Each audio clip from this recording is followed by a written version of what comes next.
Γεια σας και καλώς ήρθατε στο Συγγραφικό Στέκι, το κανάλι των συγγραφέων. Είμαι ο Βαγγέλης Ιωσήφιδης και σήμερα έχω τη χαρά να φιλοξενώ τη φίλη και συγγραφέα Βούλα Γκεμίση. Γεια σου, Βούλα. Γεια σου, Βαγγέλη. Γεια χαρά και στο κοινό. Επιτέλους τα λέμε. Και αυτό το επιτέλους σημαίνει πάρα πολλά, αγαπητοί φίλοι και φίλες, διότι με τη Βούλα προσπαθούσαμε πολλά χρόνια και ήταν λες και κάτι μας κυνηγούσε και δεν μας άφηνε να κάνουμε αυτή τη συνέντευξη, αλλά είμαστε σήμερα εδώ, σε αυτή την ιστορική στιγμή για την ανθρωπότητα και θα μιλήσουμε για τη Βούλα και τα βιβλία της. Έτσι ακριβώς έτσι. Μία κατάρα νομίζω που μας ακολουθεί εδώ και χρόνια, Ναι. Με πολλές προσπάθειες, να το πούμε γι' αυτό. 7 καταραμένες συνεντεύξεις, ξέρω εγώ, κάτι τέτοιο. Ναι, ακριβώς έτσι. Θα ήθελα να πεις όμως, Βούλα, δυο λόγια για εσένα, για όσους πιθανόν δεν σε ξέρουν, πριν περάσουμε στα λογοτεχνικά σου. Ναι. Σε αυτή την αιώνια ερώτηση, λοιπόν, που νιώθω ότι περνάω από συνέντευξη κάθε φορά, επαγγελματική εννοώ, να σου πω την αλήθεια, δεν ξέρω τι ενδιαφέρει το κοινό να μάθει σε ό,τι αφορά εμένα.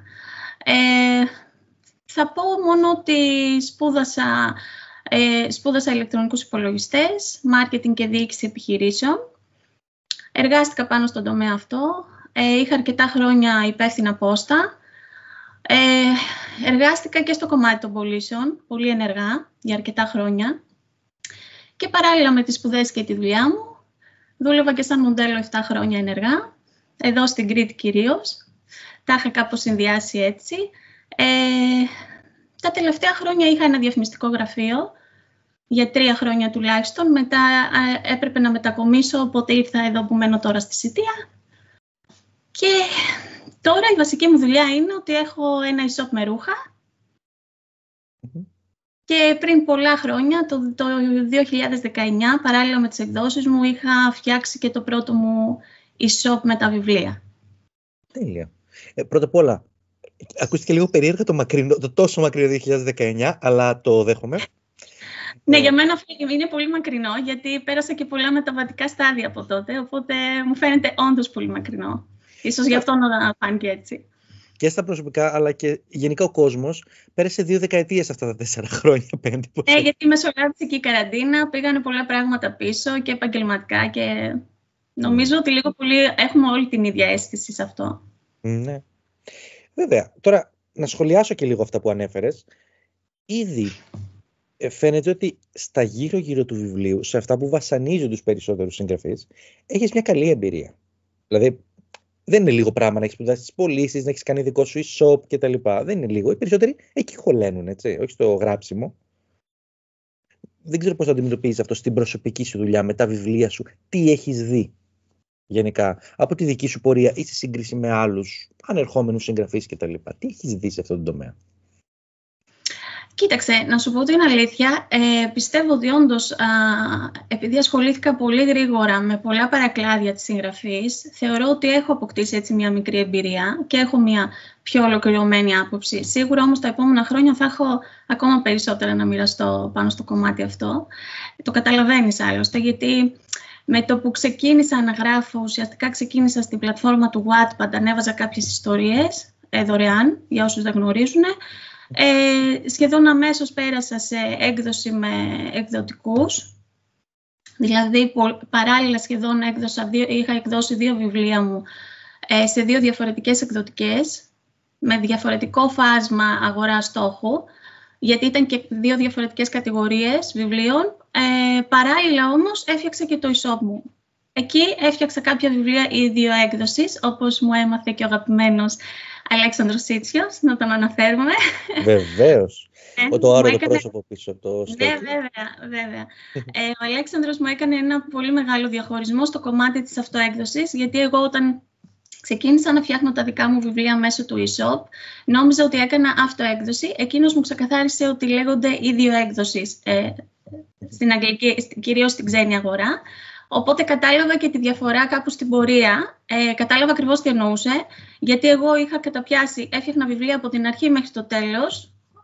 Οπότε το κομμάτι της αυτοέκδοσης το καλύπτουν και κάποιες εκδοτικές, αυτό θέλω να πω. Οπότε εγώ έκανα ίδιο έκδοση.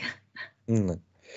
Αυτό που κάνουμε μόνοι μας, τέλος πάντων, εντελώς, χωρίς να μεσολαβεί όνομα, λογότυπο, εκδοτικός κτλ. Είναι μεγάλο ρίσκο βέβαια, αλλά μαθαίνεις πάρα πολλά, θέλω να πω. Έτσι. Είναι πολύτιμη εμπειρία. Σε αυτό που με ρώτησες, να πω ότι τι έχω αποκομίσει από όλο αυτό. Αυτή ήταν η βασική ερώτηση, θύμισε μου. Μέχρι στιγμής, εντάξει, προφανώς έδωσες μια πολύ καλή απάντηση ήδη, να πω, ότι ακόμα βλέπουμε.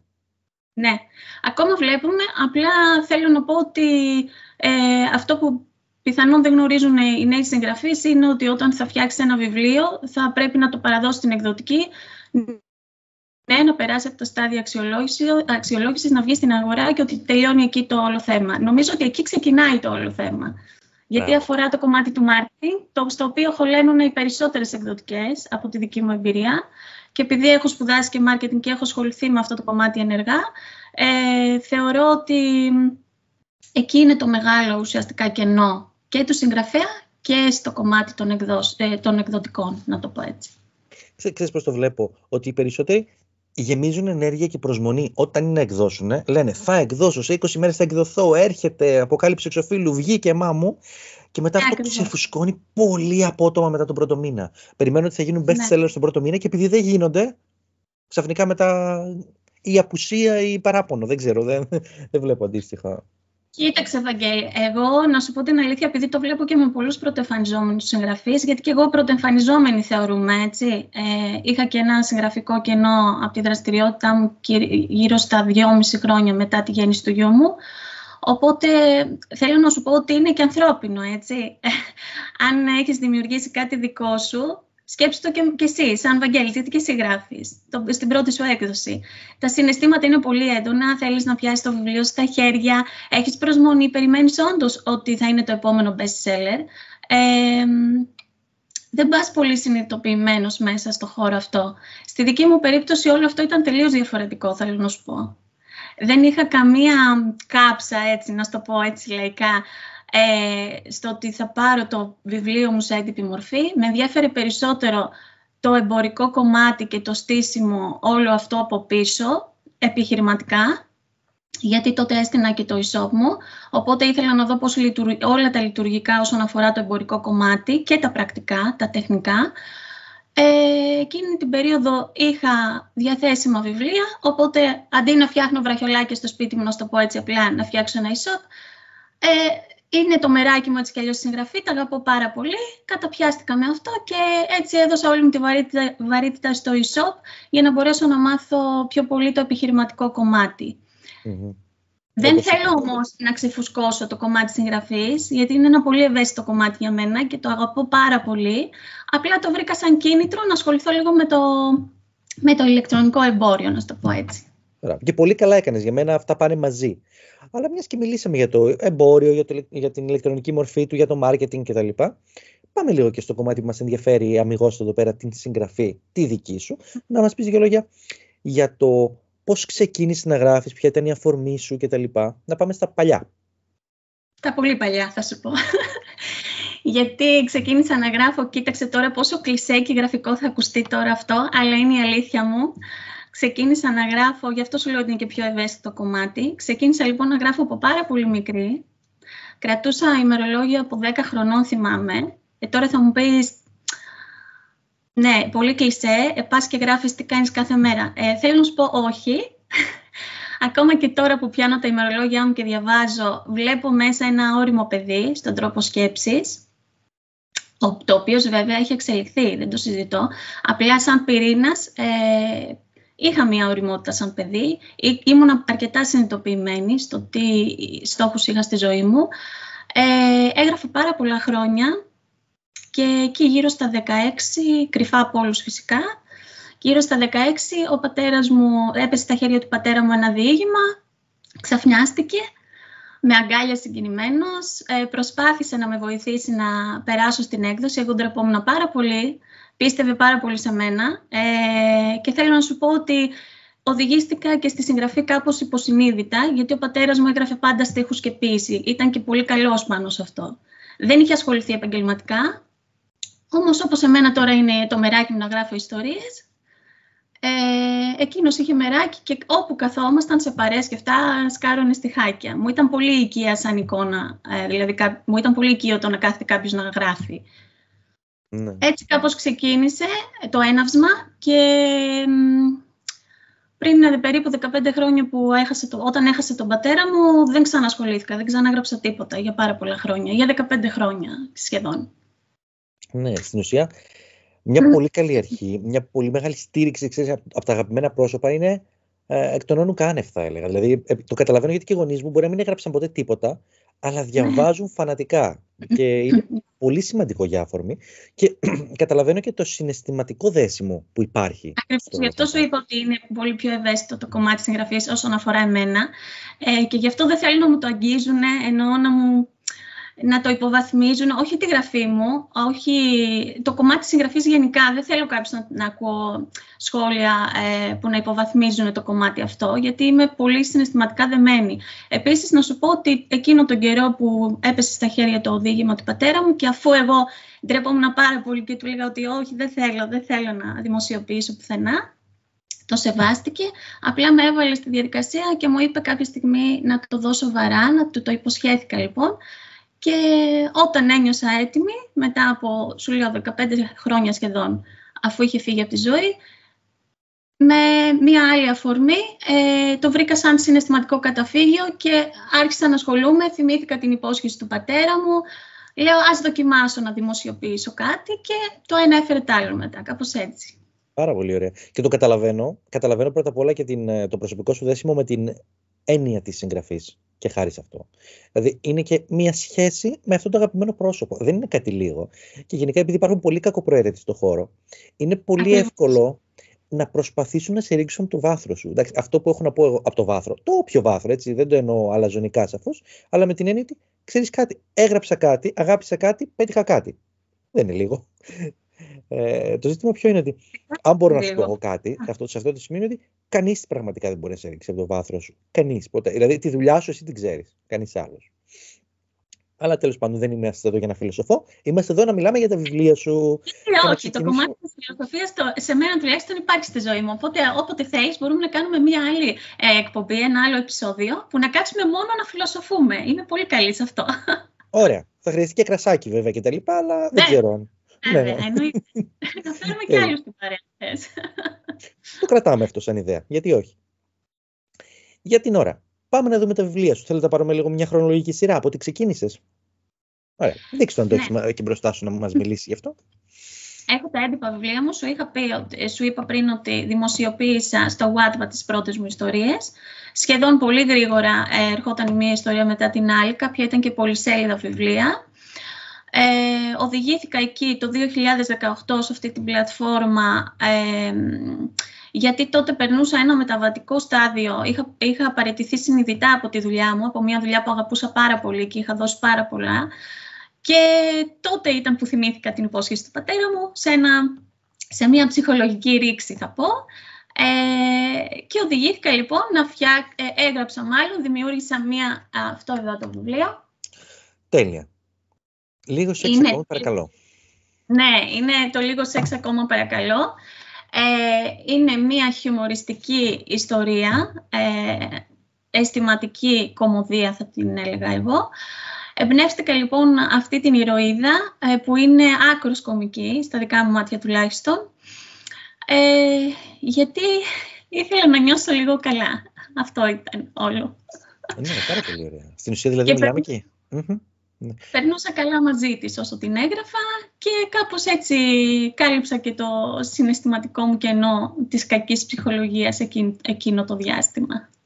Είναι αυτό που νομίζω ότι καταλαβαίνουμε και οι δυο και καταλαβαίνουν και πολύ στο κοινό, ότι συγγραφή πολλές φορές είναι ψυχοθεραπεία. Το κάνουμε πρώτα απ' όλα για τον εαυτό μας, χωρίς να σημαίνει αυτό ότι δεν το κάνουμε και για όλους τους άλλους, αλλά πάντα πρώτα είναι εκεί. Μ' αρέσει όταν ακούω τέτοιες ιστορίες, γιατί η συγγραφή και στο δικό μου μυαλό παίρνει μια πιο προσωπική, συγκινητική και ουσιώδη πλευρά. Ακριβώς, όπως σε μένα. Και τα πράγματα θέλω να σου πω ότι κύλησαν αβίαστα τελείως. Δηλαδή οδηγήθηκα τελείως, όχι συνειδητά, ενστικτωδώς πάλι οδηγήθηκα στην πλατφόρμα, άρχισα να γράφω αυτή την ιστορία.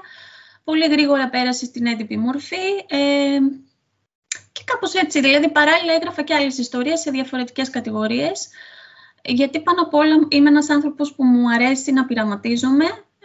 Νομίζω ότι αυτό είναι και το κλειδί της εξέλιξης.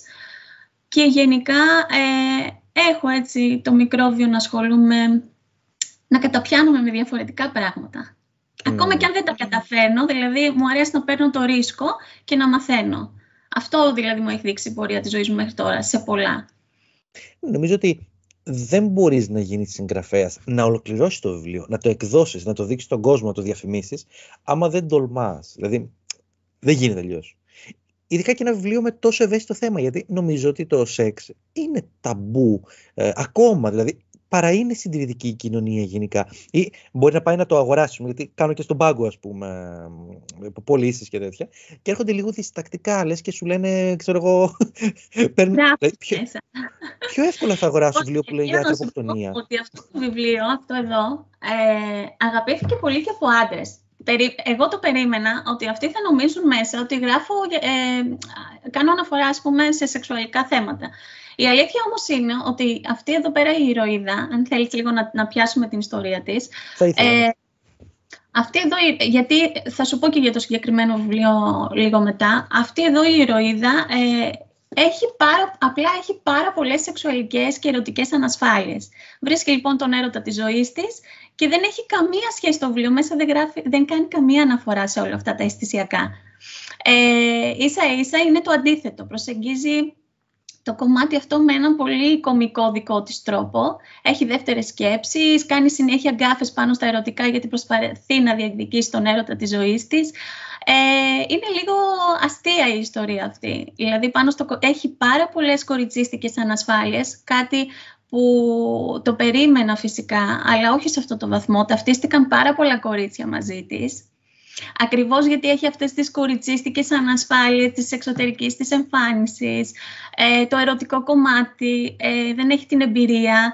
Είναι ένα κορίτσι της διπλανής πόρτας που νομίζω ότι δύσκολα κάποιος δεν θα το αγκαλιάσει, ακριβώς γιατί έχει μια αγνότητα σε όλα αυτά που κάνει. Για το συγκεκριμένο βιβλίο ήθελα να σου πω ότι θα πάει, έχει λήξει το συμφωνητικό μου με την εκδοτική και πλέον θα γίνει επανέκδοση από την ηλεκτρονική πλατφόρμα το carmelasbooks.com. Για το οποίο θα μιλήσουμε κιόλας. Ναι, με νέα εκδοχή φυσικά, γιατί το ξανάγραψα από την αρχή, έχω εμπλουτίσει κάποια κεφάλαια και πολύ πιθανό να περάσουμε και στη συνέχεια στο νούμερο 2. Τέλεια. Οπότε αναμένετε όσοι αγαπήσατε το πρώτο μέρος. Θέλω να σταθώ σε πάρα πολλά σημεία που όσα είπες. Πρώτα απ' όλα στο πόσο συμπαθής μπορεί να γίνει ένας χαρακτήρας όταν ξεδιπλώνεται, τσαλακώνεται και δείχνει τις ανασφάλειές του. Φαντάζομαι το κατάλαβες από πρώτο χέρι αυτό, έτσι. Με τη συγκεκριμένη ηρωίδα, ναι. Είδα ότι ταυτίστηκαν πολλά κορίτσια, ακριβώς όπως το είπες, γιατί θεωρεί αυτό, χαρακτηρίζεται και όλο στο βιβλίο σαν καρτούν. Δηλαδή, είναι η κοπέλα που έχει όλες αυτές τις ανασφάλειες που ανέφερα, κοριτσίστικες και στον ερωτικό τομέα, δεν έχει αυτοπεποίθηση, τα βρίσκει όλα κάπου στην πορεία και το βασικό μήνυμα της ιστορίας είναι ότι πρέπει να αγκαλιάζουμε τον εαυτό μας όπως είναι. Ναι. Πάρα πολύ σημαντικό, πάρα πολύ σημαντικό, γιατί μπορώ να φανταστώ και νεαρά άτομα που έχουν πολλές ερωτήσεις και ελάχιστες απαντήσεις να καθοδηγούνται, να γαληνεύουν, να μαθαίνουν, να διασκεδάζουν ταυτόχρονα. Δηλαδή, αν δεν είναι αυτό το νόημα του βιβλίου, τότε ποιο είναι? Δεν ξέρω. Μ' αρέσει πολύ σαν ιδέα. Ναι, θέλω να πω βέβαια ότι το συγκεκριμένο βιβλίο είναι ανάλαφρη η γραφή του. Έτσι, λόγω το απαιτεί και η ιστορία και η ηρωίδα φυσικά. Όχι επειδή ήταν το πρώτο μου βιβλίο ότι δεν έχω εξέλιξη στη γραφή μου, φυσικά έχω. Απλά σε μια άλλη κατηγορία που εκδόθηκε, στο αμέσως επόμενο που εκδόθηκε μετά, που ήταν παράλληλες οι εκδόσεις. Κάποιος όταν θα πάρει το ένα βιβλίο και το άλλο, μου το έχουν πει κιόλας. Μου λένε είναι σαν να διαβάζουμε δύο διαφορετικούς συγγραφείς. Και τους εξηγώ ότι το συγκεκριμένο είδος, οι αισθηματικές κωμωδίες που τις αγαπώ και πάρα πολύ, στα δικά μου μάτια τουλάχιστον είναι πιο ανάλαφρες. Όχι, δεν το υποβαθμίζω, ίσα-ίσα που η κωμωδία έχει περισσότερο βαθμό δυσκολίας από ότι μια δραματική ιστορία. Γιατί είναι δύσκολο να κάνεις τους αναγνώστες να γελάσουν. Δεν έχουν ούτε εικόνα ούτε ήχο. Το ότι μου λένε εμένα οι αναγνώστες ότι αυτό το βιβλίο και κυρίως οι άντρες αγάπησαν πολύ την κοπέλα αυτή γιατί τους έκανε και πέρασαν καλά και γελάσανε, σημαίνει ότι έπιασα το στόχο του βιβλίου. Μπράβο. Και είναι πολύ σημαντικό που αναφέρεις τους άντρες, διότι ποιο είναι το θέμα, ότι βλέπω ειδικά σε τέτοια ζητήματα. Ξέρεις, οποιοδήποτε βιβλίο συστηματικό ή ερωτική λογοτεχνία ή αντίστοιχα, καταλαβαίνεις ότι ό,τι είναι σε αυτό το φάσμα, ή ένα περίεργο ταμπού ότι οι άντρες θέλουν να διαβάσουν πιο πολύ τα καυτά ζητήματα, ή ότι οι άντρες δεν μπορούν να νιώσουν. Έχω ακούσει τόσα πολλά για τους άντρες που λέω, τι εικόνα έχει η μέση γυναίκα για τον μέσο άντρα και αντίστροφα. Δηλαδή ότι η λογοτεχνία νομίζω ότι θα πρέπει να γεφυρώνει αυτές τις διαφορές, οι οποίες αλλιώς είναι ανίποτες. Δεν μιλάμε μεταξύ μας, δεν ξέρω τι γίνεται. Τι εικόνα έχεις αποκτήσει εσύ μέσω αυτού? Αυτό που έχω καταλάβει εγώ είναι ότι το μεγαλύτερο κοινό, το αναγνωστικό κοινό είναι φυσικά γυναίκες. Αυτή την αίσθηση έχω. Το κοινό τείνει προς τα πιο αισθηματικά και όσα θέματα, ας πούμε. Και δεν ξέρω όμως γιατί τους σοκάρει ένα εξώφυλλο ή ένας τίτλος που μπορεί να κάνει αναφορά σε αυτό. Δηλαδή, κοίταξε τώρα τι έχω καταλάβει. Έχω καταλάβει ότι υπάρχει το κοινό το οποίο πιστά ακολουθεί τις αισθηματικές και τις αισθησιακές ιστορίες, γιατί έχουν μεγάλη διαφορά αυτά τα δύο. Πάρα πολύ κοινό, λοιπόν, ακολουθεί τις αισθησιακές ιστορίες, αλλά όταν θα δουν έναν τίτλο και ένα εξώφυλλο που παραπέμπει σε κωμικό, δηλαδή θεωρώ ότι το «Λίγο σεξ ακόμη παρακαλώ» είναι από μόνο του ένα βιβλίο που σου βγάζει κάτι αυθόρμητο, κολλάνε λίγο στον τίτλο. Πάρα πολλές κοπέλες που παρόλα αυτά μου λέγανε ότι δεν μπορώ να το διαβάσω αυτό, δεν θα κάνει μέσα αναφορά στο... Και τις λέω καμία σχέση, όχι, τους έλεγα. Δεν ξέρω γιατί, στην ερώτησή σου, δεν ξέρω γιατί οι άντρες, δεν ξέρω γιατί επικρατεί αυτό, αν με ρωτάς. Γιατί δεν έχω μιλήσει και με πάρα πολύ αναγνωστικό κοινό γενικά. Δέχομαι τα σχόλια, δέχομαι οποιοδήποτε σχόλιο. Βλέπω όμως ότι οι άντρες δεν σοκάρονται τόσο πολύ από τον τίτλο. Ίσα-ίσα είναι αυτό που τους τραβάει. Οι γυναίκες όμως, παρά σου λέω το ότι ακολουθούν τις αισθησιακές ιστορίες πιστά, μπορεί να σοκαριστούν από την εικόνα. Δεν ξέρω. Εγώ μπορώ να ανιχνεύσω μια προσωπική σεμνοτυφία, αλλά μπορώ να ανιχνεύσω επίσης και μια σαν κοινωνική σεξουαλική καταπίεση, ότι μη σε δουν με τέτοιο βιβλίο. Ναι, ακριβώς. Είναι ένα ταμπού. Και μάλιστα θυμάμαι και μία αντίδραση ενός βιβλιοπόλου όταν είχαμε κάνει συνεργασία, που είδε το βιβλίο, τον τίτλο και πάγωσε. Σου λέει τι θα διαβάσω εδώ. Είδα την αντίδρασή του, ότι πάγωσε, ας πούμε, και του εξήγησα ότι η ιστορία αφορά μία αισθηματική κωμωδία και ότι όλο αυτό διακωμωδείται μέσα στο βιβλίο ουσιαστικά με μία πολύ προσέγγιση αγνή από τη μεριά της ηρωίδας. Δεν ξέρω, νομίζω ότι είμαστε σεμνότυφοι, αλλά είναι μία επιφανειακή προσέγγιση των πραγμάτων. Αν ξεσκεπάσεις, αν σηκώσεις την κουβέρτα που λέω εγώ, αυτής της σεμνοτυφίας, λίγο πολύ όλοι κρύβουμε πάρα πολλά αποθυμένα και σεξουαλικά και μη κάτω από αυτή την κουβέρτα. Το τι θέλουμε να δείχνουμε, και εκεί είναι που υστερούμε και σαν προσωπικότητες, θα πω γενικά. Το τι θέλουμε να δείχνουμε μπορεί να απέχει έτη φωτός από αυτό που πραγματικά είμαστε. Ισχύει. Πάρα πολύ ωραίο θέμα και αυτό.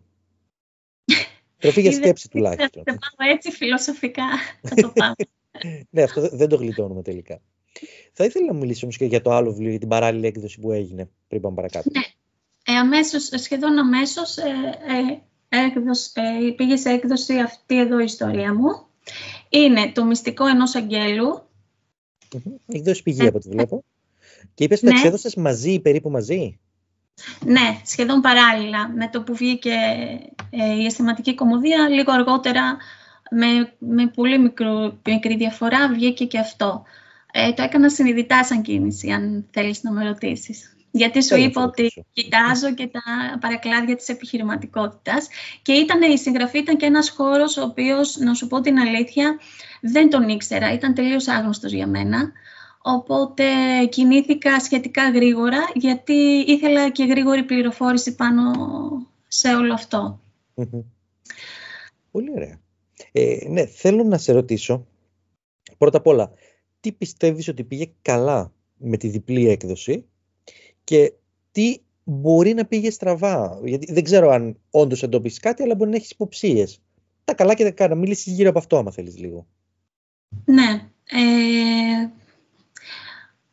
Κοίταξε, επειδή γενικά μαθαίνω από τα λάθη μου, έχω κάνει πάρα πολλά λάθη συγγραφικά. Το πρώτο λάθος θα σου πω ότι ήταν ότι βιάστηκα να μπω στο κομμάτι των ιδιοεκδόσεων, θεωρώ. Βέβαια, διασφαλίστηκα σε πάρα πολλά κομμάτια επιχειρηματικά που ήθελα εγώ. Δηλαδή, το ότι έχασα στο ένα κομμάτι, ας πούμε στο κομμάτι της επιμέλειας, που ήταν ένα κομμάτι το οποίο δεν εξειδικεύομαι, δεν είμαι επιμελήτρια, δεν είμαι φιλόλογος, είμαι ένα κορίτσι που απλά αγαπάει αυτό που κάνει, μπορεί να έχει δουλέψει λίγο τη φαντασία της ή την έμπνευσή της και απλά γράφει, οπότε δεν διασφαλίστηκα πολύ στο κομμάτι της επιμέλειας. Σου μιλάω πάντα για τα ιδιοέκδοσης, όμως, όταν μπήκα στο κομμάτι, πριν την ιδιοέκδοση, είχα μπει στο κομμάτι της έκδοσης. Αυτό που είδα και από εκδόσεις και από τη δική μου εμπειρία, αλλά και από εμπειρία άλλων σε άλλες εκδοτικές, γιατί παρακολουθούσα, ήμουν παρατηρητής των πραγμάτων και φυσικά αναγνώστρια, αυτό που είδα είναι ότι ούτε οι εκδοτικές μπορούν να σου διασφαλίσουν το κομμάτι της επιμέλειας τελικά. Είναι που θα τύχεις και τι επιμελητής θα σου κάτσει. Είναι αλήθεια ζαριά, δεν μπορείς να ξέρεις. Ναι, είναι ζαριά και το βιβλίο σου θα πρέπει να ξέρεις ότι πέφτει σε καλά χέρια. Πρώτα απ' όλα σαν συγγραφέας εσύ από πρώτο χέρι. Δηλαδή το ότι το εμπιστεύεσαι σε κάποιους επαγγελματίες μέσα στο χώρο δεν σημαίνει ότι θα σου δώσουν και το άψογο αποτέλεσμα στα τεχνικά πρακτικά κομμάτια του βιβλίου. Το ένα κομμάτι ήταν αυτό. Ωραία. Συνέχισε, μη σε διακόπτω, γιατί θες να απαντήσεις. Ναι, το οποίο βέβαια θέλω να σου πω ότι το δικαιολογώ και σε έναν βαθμό στο κομμάτι των εκδοτικών, για να μην τους ρίξω όλο το μπαλάκι εκεί. Έτσι, γιατί φυσικά και έχω συνεργασίες μαζί τους και καταλαβαίνω ότι υπάρχει ένας τεράστιος όγκος δουλειάς από πίσω και φυσικά τους πιέζει και ο χρόνος γιατί πρέπει να βγάλουν συγκεκριμένο αριθμό βιβλίων κάθε χρόνο. Αυτό σημαίνει ότι έχουν μια έντονη παραγωγική διαδικασία, οπότε αυτόματα κάπου η ποιότητα στο κομμάτι της επιμέλειας θα πέσει. Δηλαδή κάπου λίγο μέσα μου το έχω ισορροπήσει και αυτό το κομμάτι, που ας πούμε το είδα σαν κάποια διαφορά.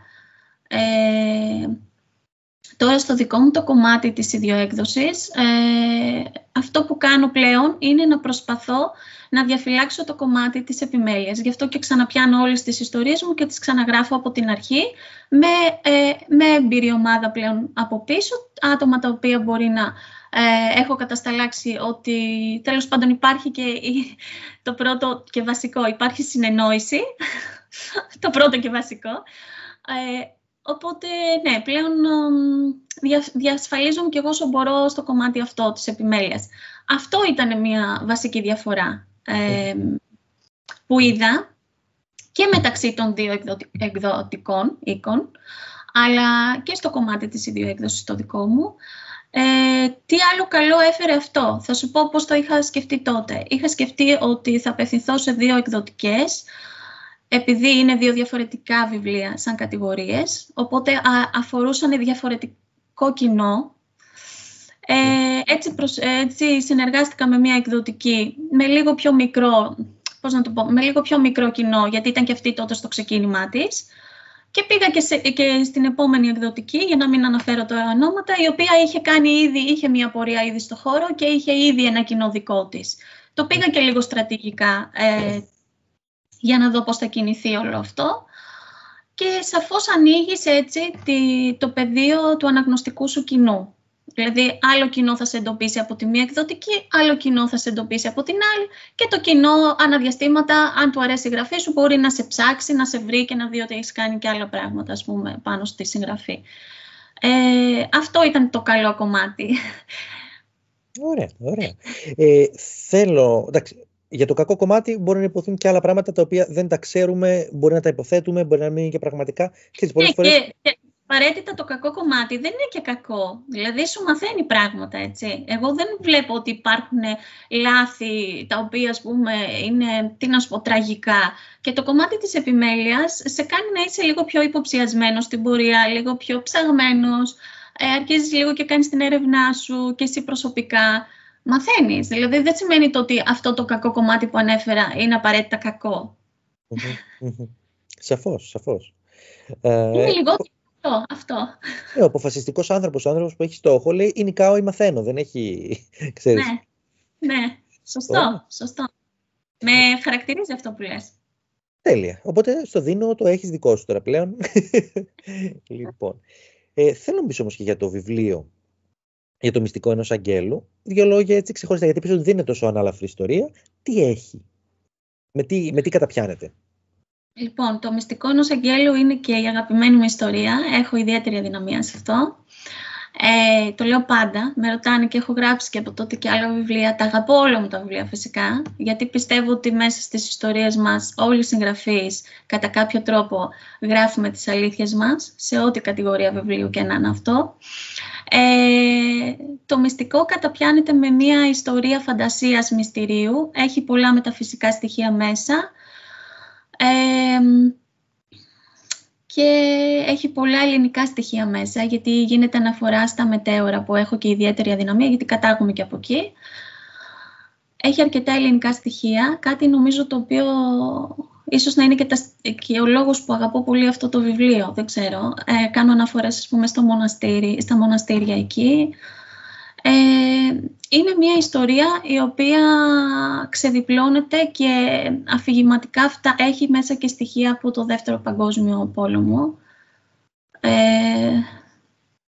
Νομίζω ότι επειδή έχει αυτά τα ελληνικά στοιχεία, εμένα γενικά με τραβάνε πολύ τα ελληνικά στοιχεία. Δηλαδή τα βιβλία που έχουν πολλά ξενόφερτα στοιχεία μέσα δεν με τραβάνε τόσο αναγνωστικά, δεν τα βρίσκω τόσο ελκυστικά.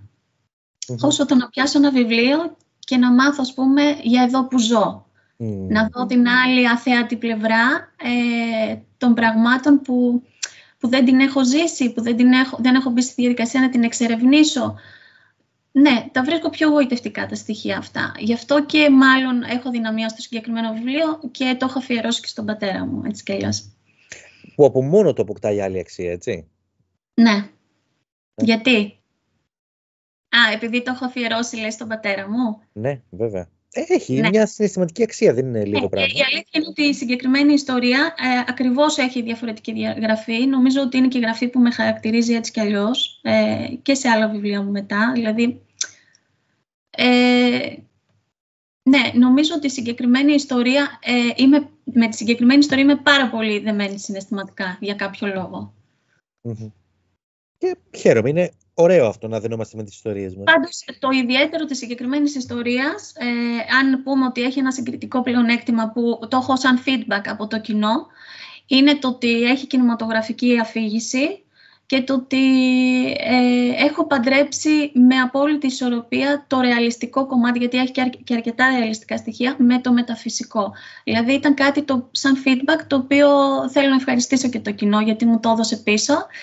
Και χαίρομαι γιατί ήταν και στόχος του βιβλίου αυτός, να κάνω αυτό το πράγμα και να το ισορροπήσω.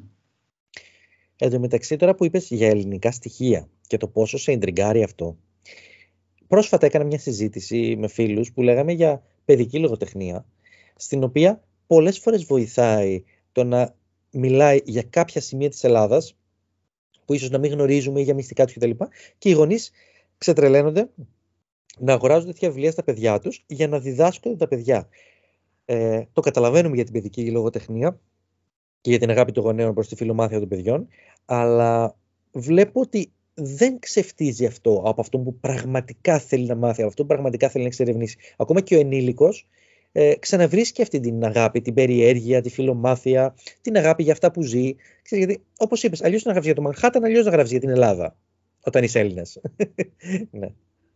Ναι, αλλά γιατί οι συγγραφείς, θέλω να σε ρωτήσω και εσένα κάτι τώρα που κάνουμε αυτή την κουβέντα. Να αλλάξουμε λίγο ρόλους. Γιατί πιστεύεις ότι οι συγγραφείς έχουν την τάση να βάζουν μέσα τόσο ξένα στοιχεία? Ίσως επειδή μπορεί να είναι πιο πιασάρικα, μπορεί, ας πούμε, να πλασάρονται διαφορετικά στην αγορά, τα αγαπάει περισσότερο ίσως το αναγνωστικό κοινό. Εγώ αυτό δεν το έχω ξεκαθαρίσει απόλυτα μέσα μου, αλλά είναι κάτι το οποίο με προβληματίζει. Δηλαδή, θα ήθελα περισσότερη, πώς να το πω, γενικά είμαι άνθρωπος, επειδή κάνω και το κομμάτι της πρόθεσης και σε βιβλία άλλων, προσπαθώ λίγο να ενισχύσω την ελληνική λογοτεχνία, αλλά και όλο το κομμάτι το ελληνικό. Δηλαδή δεν θέλω να μπαίνουμε στη λογική μόνο, όχι να μην μπαίνουμε καθόλου, να μην υπάρχει μόνο μία ξενομανία.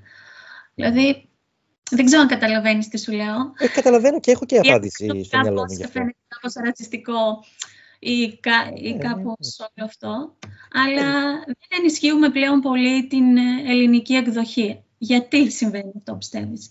Δεν περνάει μια ξενοφοβία με τη συγκεκριμένη ερώτηση, σαφώς. Απλά ότι πιστεύω προσωπικά ότι σίγουρα πολλοί θεωρούν πιο πιασάρικο κάτι. Σίγουρα υπάρχει πολύ μεγάλη επιρροή από σειρές. Δηλαδή ότι έχεις δει 5 σειρές αμερικάνικες που μιλάνε για έρωτες στη Νέα Υόρκη. Θέλεις να γράψεις πάνω σε αυτό. Είναι μια μίμηση ενός καλύτερου προτύπου σίγουρα.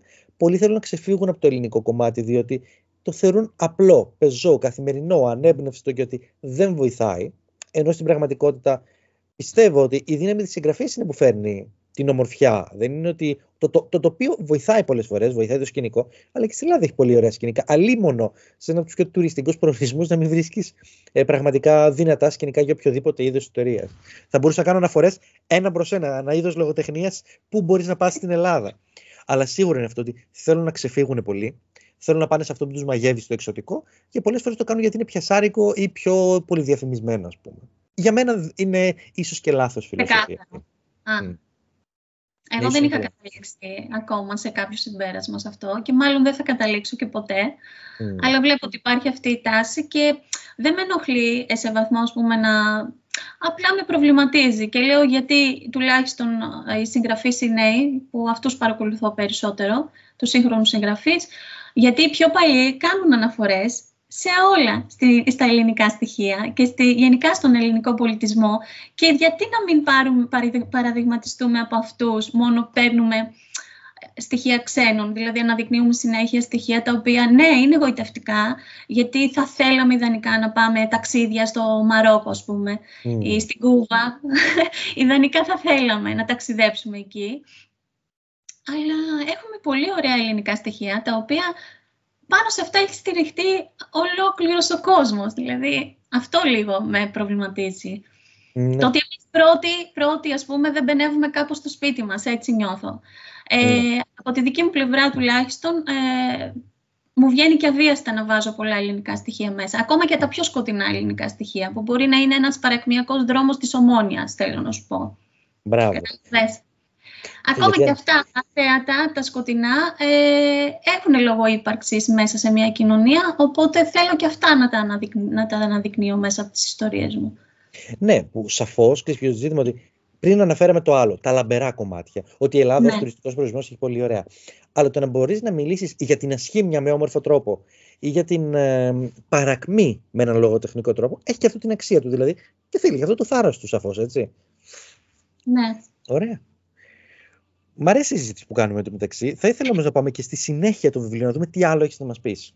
Πού κατηγορείς μετά λογοτεχνικά? Μετά, και αυτά σχεδόν παράλληλα τα έγραψα.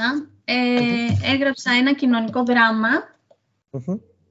Αφορά μια τρανς Σοράγια, ναι. Ναι, στον ιδανικό κόσμο της Σοράγια. Αφορά μια τρανς γυναίκα. Η ιστορία αυτή είναι καθαρά κοινωνική. Η Σοράγια είναι αυτοχαρακτηρίζεται σαν κοινωνικό τέρας. Στην πραγματικότητα έχει αυτόν τον επιθετικό και οξύθυμο χαρακτήρα, φυσικά λόγω της ιδιότητας και όλα αυτά που τη χαρακτηρίζουν και τα βιώματά της. Ουσιαστικά όμως τι γίνεται? Δολοφονεί τον άντρα της, τον σύζυγό της. Γίνεται η πρώτη είδηση σε όλο τον κόσμο και είναι το κοινωνικό φαινόμενο Σοράγια. Αυτή είναι. Διαδραματίζεται η όλη ιστορία, διαδραματίζεται μέσα σε ήταν πολύ μεγάλος βαθμός δυσκολίας και γι' αυτό θα την ξαναγράψω από την αρχή τη συγκεκριμένη ιστορία, γιατί η όλη ιστορία διαδραματίζεται μέσα σε ένα παρακμιακό μπαρ. Έχει επιλέξει από τη λίστα που της δώσανε για την πρώτη της συνέντευξη μία κοπέλα δημοσιογράφο που κάνει πρακτική. Αντί να πάει στα πρώτα κανάλια και στους πρώτους δημοσιογράφους, εκείνη κάνει την ανατροπή και επιλέγει μία κοπέλα η οποία είναι στην πρώτη της συνέντευξη ουσιαστικά. Μία δημοσιογράφος. Την καλεί λοιπόν και Εννοείται ότι μιλάμε για μια πολύ χειριστική προσωπικότητα. Δεν αφήνει να πέσει τίποτα κάτω. Είναι πανέξυπνη. Είναι όλα αυτά, τέλος πάντων, τα γοητευτικά στοιχεία που μπορεί να έχει μια προσωπικότητα, που σε ελκύει και ερωτικά. Παίζει πολύ ερωτικά μέσα με την δημοσιογράφο, την ώρα που ξετυλίγεται η συνέντευξη. Και την έχει επιλέξει συνειδητά η Σοράγια, γιατί θέλει να κάνει μια βαθιά εξομολόγηση. Δεν θα πω το τέλος του βιβλίου, γιατί αυτή έχει προκαθορισμένο τέλος. Οπότε ο στόχος της ήταν να κάνει την εξομολόγηση αυτή σε κάτι πολύ αγνό. Γιατί η δημοσιογράφος είναι απέναντί της ένα παιδί το οποίο είναι προφανώς τρακαρισμένο στην πρώτη του συνέντευξη. Φέρει μια αγνότητα και μια ταπεινότητα. Οπότε είναι όλα τα στοιχεία που δεν έχει η Σοράγια. Δηλαδή κάπως ήταν συνειδητή η επιλογή της. Και δεν θυμίζει συνέντευξη η όλη ιστορία, θυμίζει βαθιά εξομολόγηση με πολλά έτσι, ερωτικά παρακλάδια στην όλη συζήτησή τους. Υπάρχει ένα ερωτικό παιχνίδι. Πάρα πολύ ενδιαφέρον. Βέβαια, πιάνεις πολλά θέματα δύσκολα, τα οποία είναι και εύκολα παρεξηγήσιμα, έτσι. Δηλαδή πρέπει να έχεις κάνει αρκετή έρευνα και να έχεις σκεφτεί και πολύ πριν βάλεις, ας πούμε, το θέμα έτσι, της τρανσεξουαλικότητας, το θέμα της τι αντιπροσωπεύει η συζυγοκτονία και τα λοιπά, ή όλα αυτά τέλος πάντων. Και ότι πραγματικά, δηλαδή είναι το βιβλίο καυτή πατάτα, θα έλεγα, άμα θέλεις. Από όπου και αν το πιάσεις είναι ζώρικο. Αλλά μπράβο σου που το έγραψες, γιατί σημαίνει πολλά το να μπορέσεις να μιλήσεις για κάτι το οποίο μπορεί να βγει ωραίο λογοτεχνικά και μπορεί ταυτόχρονα να ταρακουνήσει. Να δώσει και κάτι καλό όμως, ίσως. Ναι, το feedback που έχω μέχρι στιγμής είναι θετικό για το συγκεκριμένο βιβλίο. Και από συγγραφείς που το έχουν διαβάσει και από αναγνωστικό κοινό που έχουν κάνει την αγορά τους μέσα από το e-shop μου, γιατί είναι ιδιοέκδοσης. Και θα έχει δείξει και ενδιαφέρον μια εκδοτική, θα το ξαναγράψουμε, να το πιάσω λίγο από την αρχή, γιατί όχι ότι δεν είμαι ικανοποιημένη, απλά θέλω λίγο να αναπτύξω κάποια κομμάτια μέσα που αφορούν, σου είπα, έχει ένα βαθμό δυσκολίας γιατί όλο διαδραματίζεται μέσα σε ένα μπαρ, δηλαδή πόσα πράγματα να πεις μέσα σε ένα κλειστό χώρο, ας πούμε, δεν έχει κάτι άλλο. Σαν γεωγραφική τοποθεσία, ας πούμε, σαν τοποθεσία μάλλον, οπότε... Εντάξει, είναι και οι συγγραφικές μας ανασφάλειες, δεν θα σου πω ψέματα. Νομίζω το έχεις και εσύ, το έχουμε όλοι όσοι γράφουμε. Εγώ πιο έντονα, γιατί εσύ είσαι και εφημελητής, είσαι και φιλόλογος. Εγώ λοιπόν το έχω λίγο πιο έντονα το κομμάτι της συγγραφικής ανασφάλειας, γιατί δεν έχω αυτά όλα τα τεχνικά στοιχεία από πίσω να μου διασφαλίζουν κάποια πράγματα. Οπότε συνέχεια πιάνω και παλιές και καινούργιες ιστορίες και κατάλαβες τώρα. Είναι ένας φαύλος κύκλος, ποτέ δεν μ' αρέσει τίποτα, μ' αρέσει εκείνη την ώρα, μετά το ξαναπιάνω. Κατάλαβες, είναι λίγο περίεργη η σχέση μου με τη συγγραφή. Ναι. Πρώτα απ' όλα, για να βγει και προς τα έξω αυτό, το ότι είμαι φιλόλογος και το ότι είμαι επιμελητής σίγουρα διασφαλίζει πολλά. Δεν είναι πανάκια όμως. Δηλαδή, ο φιλόλογος δεν είναι ότι δεν κάνει λάθη, ούτε ο επιμελητής. Δηλαδή, όταν γράφω, δεν μπορεί να είμαι επιμελητής στο βιβλίο μου, σαφώς. Βοηθάνε κάποια στοιχεία, αλλά μέχρι ένα σημείο. Καταλαβαίνεις. Ωραία. Πολύ ενδιαφέρουσα η συνέχεια της πορείας σου. Θα ήθελα να πάμε και παρακάτω. Ναι, μετά. Και αυτό σχεδόν ταυτόχρονα είχε γραφτεί. Δηλαδή, δεν ξέρω πώς το έκανα αυτό. Και το κάνω συνέχεια. Γράφω 2 ιστορίες, μπορεί και 3 παράλληλα. Δηλαδή, δεν ξέρω τι χάος υπάρχει μέσα στο κεφάλι μου. Όταν γράφω. Συμπληρώνονται. Τι εννοείς? Δηλαδή, ότι γράφεις κάτι από τη μία και ό,τι λείπει μπορεί να υπάρχει στην άλλη. Ό,τι διαφορετικό στοιχείο δικό σου. Ακριβώς πώς το νιώθω. Γράφω μια βαριά ιστορία. Ας πούμε, είχα ξεκινήσει, έγραφα το μυστικό ενός αγγέλου. Επειδή ήμουν πολύ φορτισμένη λόγω της θεματολογίας του και ήταν ένα βιβλίο το οποίο έχει και καταπιάνεται και με ένα σκληρό θέμα στη θεματολογία του, κάπως θέλω να αποσυμπιεστώ, οπότε πηγαίνω και γράφω και παράλληλα άλλες ιστορίες οι οποίες μπορεί να είναι πιο ανάλαφρες, να είναι μια εφηβική περιπέτεια, ας πούμε, ένα ρομαντικό βιβλίο. Και κάπως έτσι λειτουργεί. Αποσυμπιέζομαι από τη μία ιστορία. Κατάλαβες τι λέω.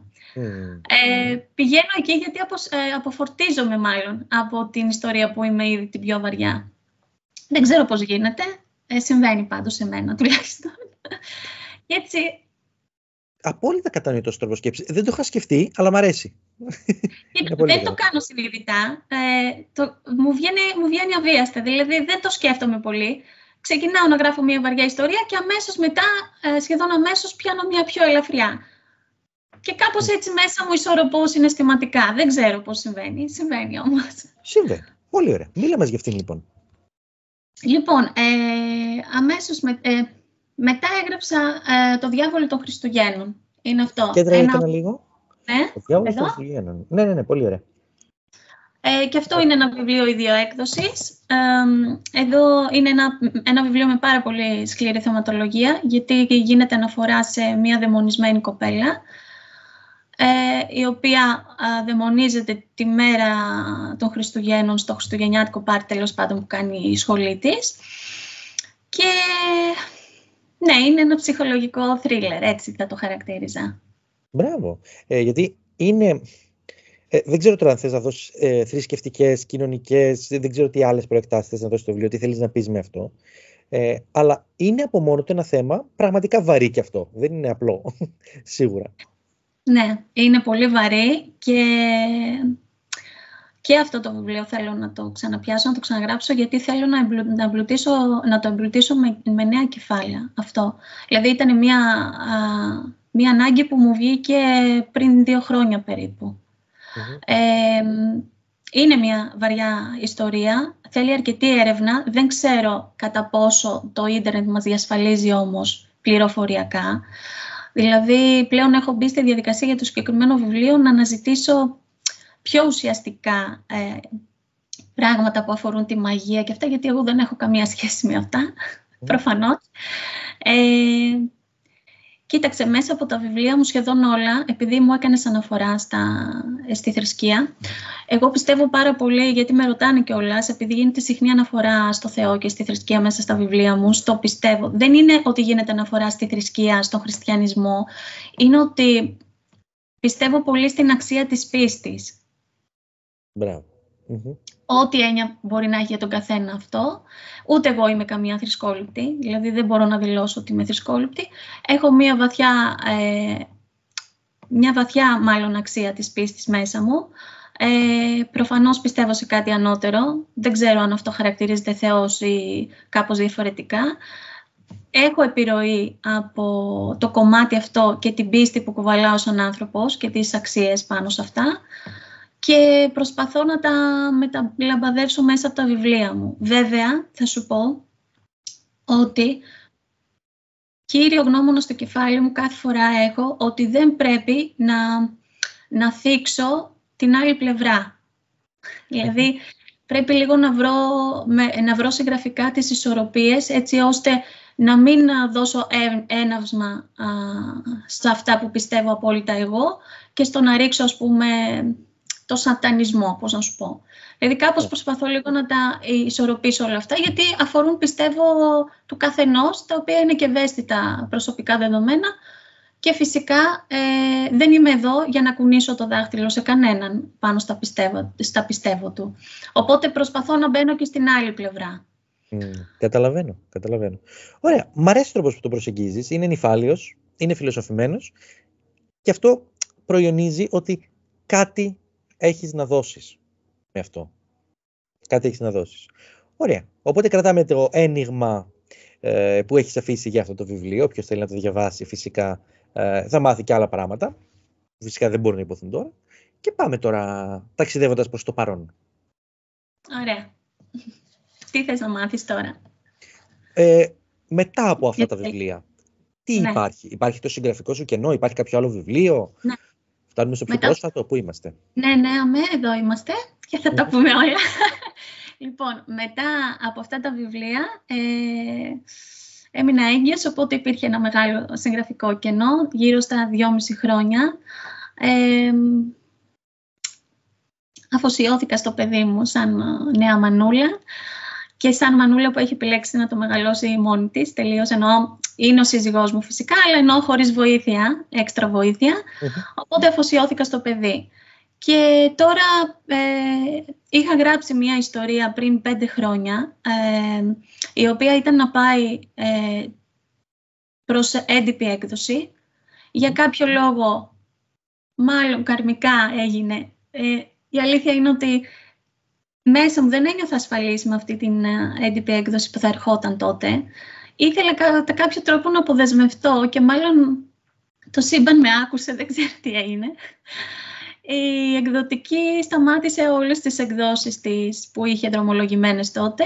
Το βιβλίο ήταν, φαντάσου, μία ανάσα πριν τυπωθεί. Δηλαδή είχαμε φτάσει πλέον σε αυτό το στάδιο.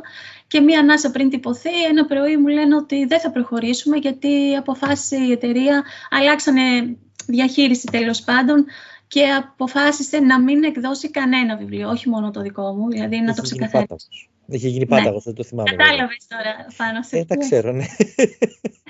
Και δεν ξέρω, νομίζω ότι θα ήταν... Τώρα μέσα λίγο πολύ ξέρουμε και τα εσωτερικά.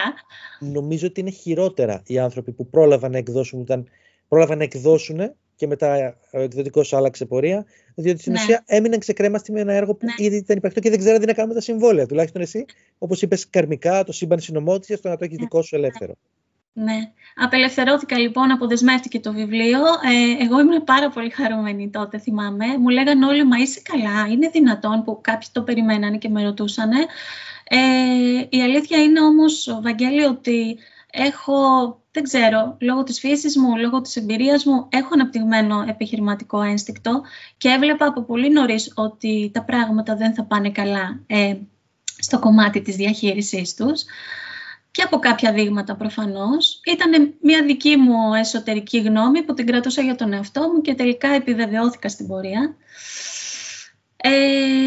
Θέλω όμως να σου πω ότι χάρηκα πάρα πολύ που δεν προχώρησε στην έντυπη μορφή του τότε. Θα μου πεις τώρα όλοι οι συγγραφείς πώς γίνεται. Μου το λέγαν τότε πάρα πολύ που βγάζανε πικρία και στα social είχαν μπει σε αυτό το μοτίβο. Δεν μπήκα σε κανένα τέτοιο τρυπάκι, δεν μπαίνω γενικά σε τέτοιο μοτίβο εγώ. Ίσα ίσα που χάρηκα και είχα κρατήσει το θετικό της όλης υπόθεσης. Ναι. Ότι εγώ πλέον είχα το βιβλίο μου όπως ήθελα στα χέρια μου και ήταν πιο διαχειρίσιμο για το τι θα κάνω. Το βάζω λοιπόν το βιβλίο στο σιρτάρι, περνάνε 2,5 χρόνια, έχω αποφασίσει να μην ξανασχοληθώ με τις έντυπες εκδόσεις για τους δικούς μου προσωπικούς λόγους.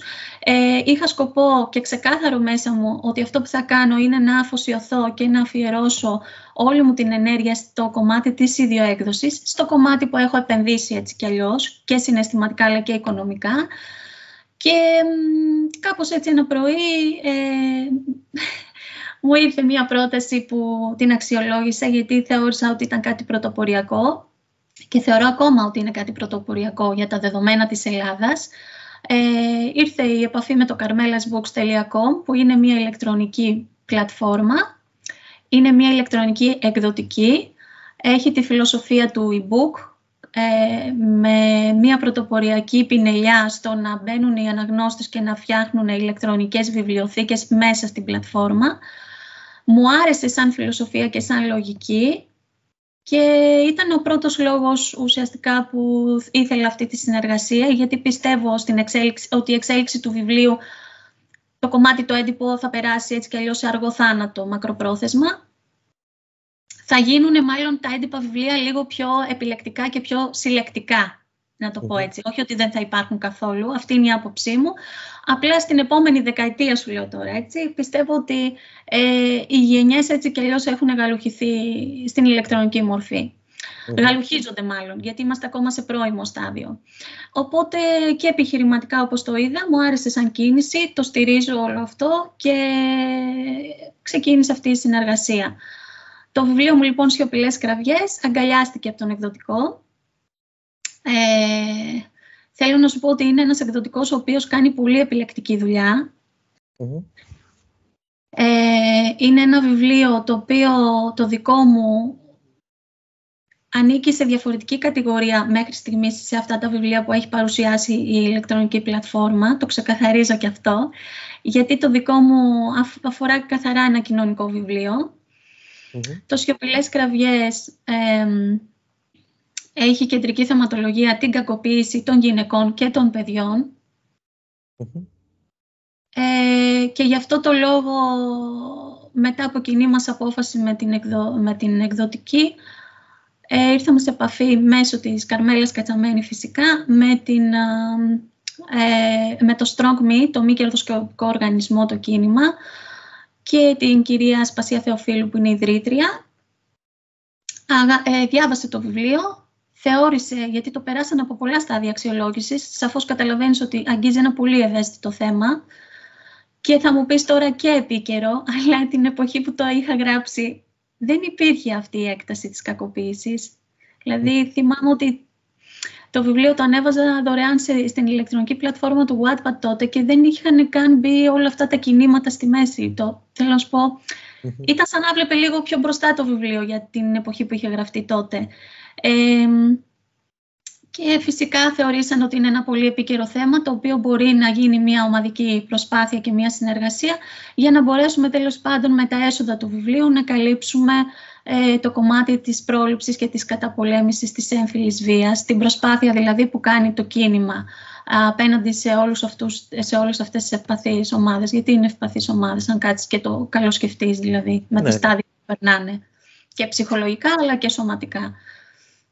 Σιωπηλές κραυγές λοιπόν, σε μη έντυπη έκδοση, ηλεκτρονικά, σε μια πλατφόρμα που δεν είναι δωρεάν όπως το Wattpad, είναι κανονικός εκδοτικός, εκδοτική εταιρεία που λες και εσύ, δηλαδή είναι εργασία επαγγελματική που αγοράζεται, αποθηκεύεται και διαβάζεται επαγγελματικά. Πάρα πολύ ενδιαφέρον και φαντάζομαι ότι το να δώσεις ένα τόσο σημαντικό έργο που έχει περάσει τόσα στάδια, σχεδόν όσο και η δική μας συνέντευξη θα έλεγα, που άρχισε τόσα χρόνια. Ακριβώς όπως το λες. Σημαίνει πολλά και για εσένα και για το σε πόσο καλά χέρια άφησες το πνευματικό σου παιδί το πιο πρόσφατο και που ίσως να βγει και σε μια εποχή που επειδή φαίνονται πολύ περισσότερα και πολύ περισσότερο αυτά όλα τα ζητήματα, έχει να πει και δύο πράγματα παραπάνω. Το έπιασε με ευαισθησία από ό,τι καταλαβαίνω το κείμενο, είναι κοινωνικό και το κοινωνικό σημαίνει πολλά. Σημαίνει το ότι βλέπουμε το θέμα σοβαρά και όχι επιφανειακά, έτσι. Η ιστορία, να ξέρεις ότι δεν έχει καμία επιφανειακή προσέγγιση, θεωρώ. Δηλαδή, επειδή είναι, ή έχει ιδιαιτερότητες, δηλαδή στον τρόπο που έχει γραφτεί, έτσι μου βγήκε ο τρόπος γραφής για το συγκεκριμένο βιβλίο και σίγουρα δεν μπορούσα να περιορίσω την έμπνευσή μου στους κανόνες της συγγραφής, να το πω έτσι. Θεώρησα ότι, εντάξει, να σου πω την αλήθεια, δεν λειτουργώ και με κανόνες. Δεν τους ξέρω όλους τους κανόνες της συγγραφής. Θα είμαι ειλικρινής ότι απλά κάνω κάποια έρευνα τώρα και αρχίζω και μαθαίνω κάποια κομμάτια τεχνικά. Έχει φυσικά πάρα πολλά κοινωνικά μηνύματα, θεωρώ.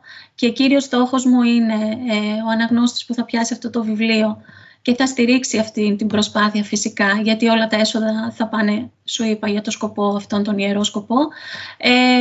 Ο στόχος μου είναι να προβληματιστεί και ίσως νομίζω ότι ο βασικός στόχος μου σε όλα τα βιβλία είναι το αν αφήσω το συναίσθημα του αναγνώστη στο να γίνει λίγο καλύτερος άνθρωπος, νομίζω ότι έχω πιάσει την κορυφή σαν συγγραφέας εκεί.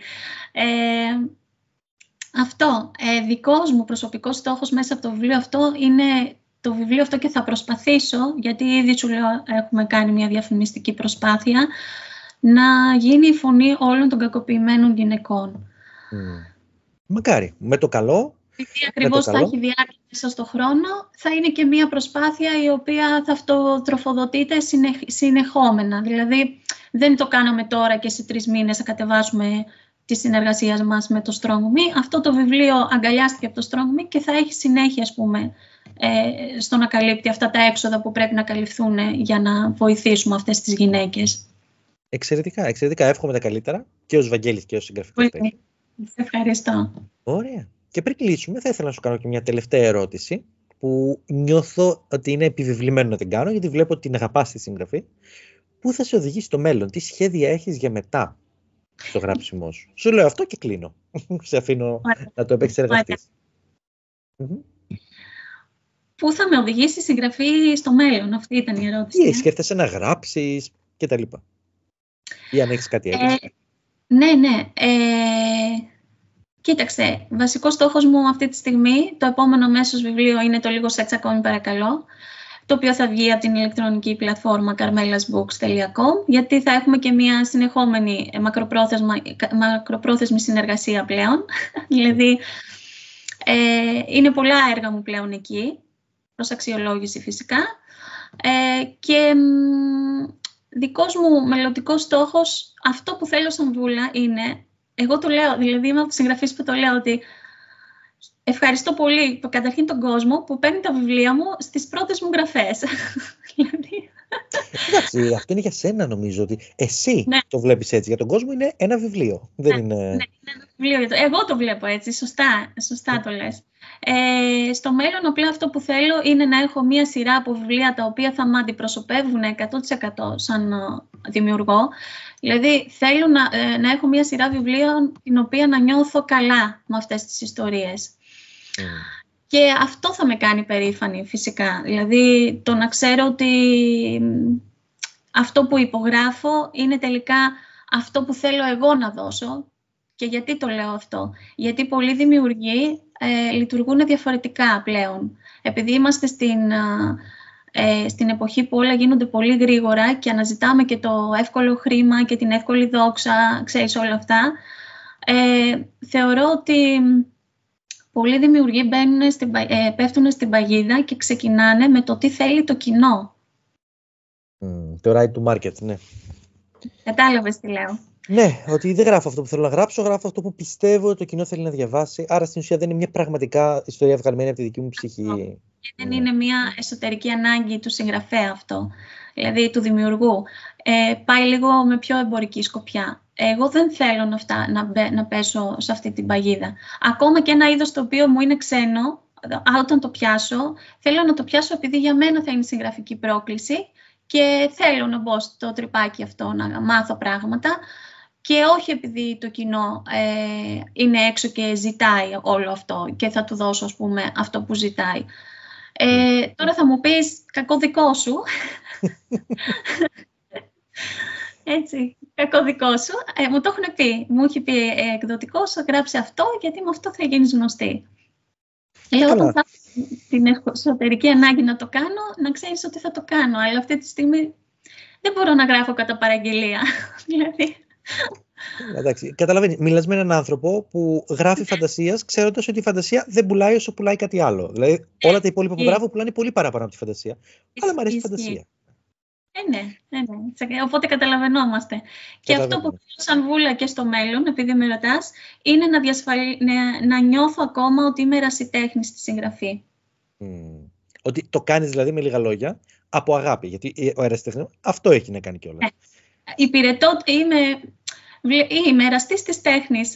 Δεν θέλω να μπω στο κομμάτι το πολύ επαγγελματικό. Γιατί νομίζω ότι τότε θα χάσω και τον αυθορμητισμό στη γραφή μου. Και μπορεί να είναι παρεξηγήσιμο αυτό που λέω. Δηλαδή, πολλοί μου το έχουν πει, ότι γιατί να μείνεις ερασιτέχνης. Δεν εννοώ ερασιτέχνης με την έννοια ότι δεν θέλω να εξελιχθώ. Αντιθέτως, πιστεύω ότι οι ερασιτέχνες έχουν μέσα τους πάντα το μικρόβιο της εξέλιξης. Ενώ ο επαγγελματίας, επειδή έχει την παραγωγική διαδικασία στο κεφάλι του πιο έντονη, ναι, νομίζω ότι το χάνει λίγο. Το χάνει. Όταν δηλαδή νομίζει ότι έχει πιάσει ταβάνι, κάπου εκεί το χάνει. Χάνει τον δικό του κόσμο, τον εσωτερικό. Δηλαδή μπαίνει σε ένα τρυπάκι χαοτικό μετά, γιατί τον απορροφάει το κομμάτι το εμπορικό. Εγώ θέλω να παραμείνω ερασιτέχνης στο κομμάτι της συγγραφής. Μ' αρέσει πολύ αυτή η προσέγγιση, Βούλα. Και χαίρομαι που κλείνουμε τόσο αισιόδοξα. Μ' αρέσει. Κι εγώ χαίρομαι που επιτέλους καταφέραμε και βγάλαμε και τη συνέντευξη αυτή. Και τη συνέντευξη. Πάρα πολύ ωραία. Να σε ευχαριστήσω για άλλη μια φορά που ήσουν μαζί μου και για όλη αυτή την επικοδομητική συζήτηση που κάναμε.